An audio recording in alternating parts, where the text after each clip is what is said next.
Hey, it's Amy Lewis from the KFBK Morning News with Brandon Haefele from Catalyst Mortgage. You know, really the gold standard for decades has been you got to get a 30-year fixed rate loan. That may change depending on your financial situation. So, Brandon, first of all, let's talk about why the 30-year loan really has been the gold standard. Well, really, Amy, the 30-year loan helps people be able to purchase a home with an affordable payment. And really, for first-time home buyers, when you're first getting started in, your family, you're buying your first home, you really need to have an affordable payment that's still going to allow you to do repairs around the home, save, put money away for maybe your little kid's college fund. And so really, the 30-year loan is a great way to start and enter home ownership. And it's still overall, even if you don't want a higher payment, it's still a good loan for anyone. But I always think that if you can, look at a lower term. Okay, yeah, exactly. That's kind of what we went with in the Lewis household. So you can get a 30-year, you can get a 20-year, you can get a 15, you can get a 10. You can get a 25-year too. You can get a 25. Okay, so what's the one that most people kind of really consider to be, I'm going to focus on that one? Well, usually it goes from a 30-year, then your interest rate can actually get better at the 20 to 25-year. You'll see a little bit of rate improvement. Okay. Where you see a dramatic improvement is if you go from a 30 to a 15. And we're in some cases talking a full point lower than a 30-year fixed. So how much money would I save? Well, give you an example. On a $400,000 loan, you're probably going to pay about $687,000 over the life of a loan based off of like around a 4% interest rate. But if you actually go and look at a 15-year, you're going to pay roughly about $510,000. So you're talking $180,000 in payment savings, true payments that you're going to spend every month, payment savings by going with the 15 over the 30.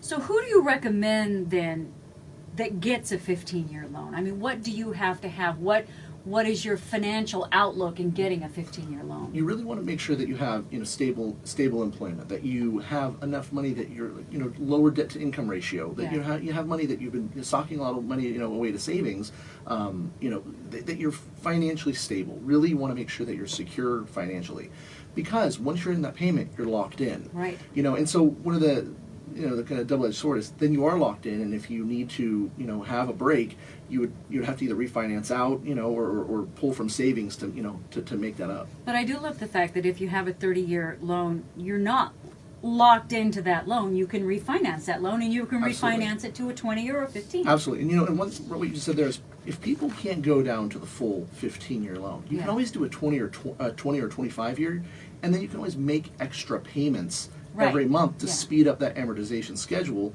to have your loan paid off earlier. I'm a big proponent of the 15, but if you are just, I'm not too sure I want that big of a payment, because the payment does increase a decent amount. Let's go ahead and look at a 20-year, have you make extra payments, and then pay your loan off faster. Stuart and I had a long conversation about this, because when we were refinancing, because we thought, let's go for a 10-year.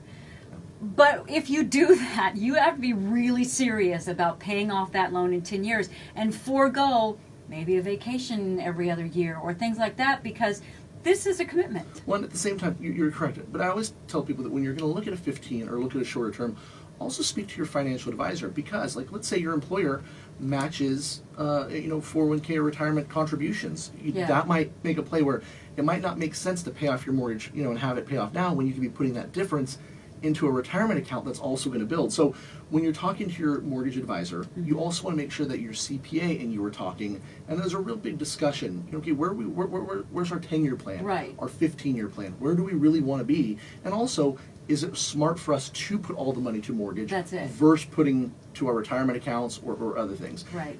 But at the same time, it does feel good knowing that your home's going to pay it off in 15, 10, 12, 8 years. And that's something to really think about for peace of mind, especially after the last housing, crisis. The idea to have, to have a home that's completely paid for, free and clear in 15 years for your family, that's a lot of security as well. And still live the life you want to live. Exactly. And that's important, making sure you have the balance. Right. But educating yourself, speaking to your financial advisor, speaking to a loan professional, and reading up a lot online. And, there's great, websites and different things that you can even, go on and learn. But really just educate yourself. Yeah, that's the bottom line. And that's really what he's all about.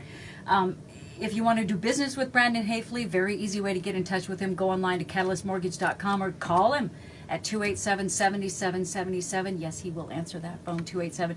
Well, you have somebody answer the phone, and then you get connected to Brandon. But yeah, definitely. Or go to the Facebook page for Catalyst Mortgage. Definitely listen on Monday mornings between 7 and 8 for the Catalyst Report on KFBK. But go online, catalystmortgage.com.